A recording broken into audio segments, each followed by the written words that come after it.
உங்க இங்கிலீஷ் போரிங்கா இருக்கா? அப்போ இந்த 5 ஸ்மார்ட் வேர்ட்ஸ் யூஸ் பண்ணுங்க. உங்க இங்கிலீஷ் ப்ரொஃபஷனல் ஆயிடும். However, I was tired. However, I finished my work. நான் சோர்வாக இருந்தேன். இருப்பினும் நான் என் வேலையை முடித்து விட்டேன். Meanwhile, I was studying. Meanwhile, my brother was playing. நான் படித்துக் கொண்டிருந்தேன்.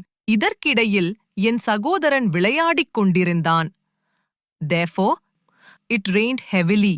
Therefore, the match was cancelled. பலத்த மழை பெய்ததால் போட்டி ரத்து செய்யப்பட்டது. Basically, it's a simple idea. அடிப்படையில் இது ஒரு எளிய யோசனை. Eventually, he worked hard and eventually succeeded. அவர் கடினமாக உழைத்து இறுதியில் வெற்றி பெற்றார். இந்த ஸ்மார்ட் வேர்ட்ஸ் யூஸ் பண்ணுங்க. உங்க இங்கிலீஷ் இன்ஸ்டன்ட்டா ஃப்ளூவென்ட் சவுண்ட் ஆகும்.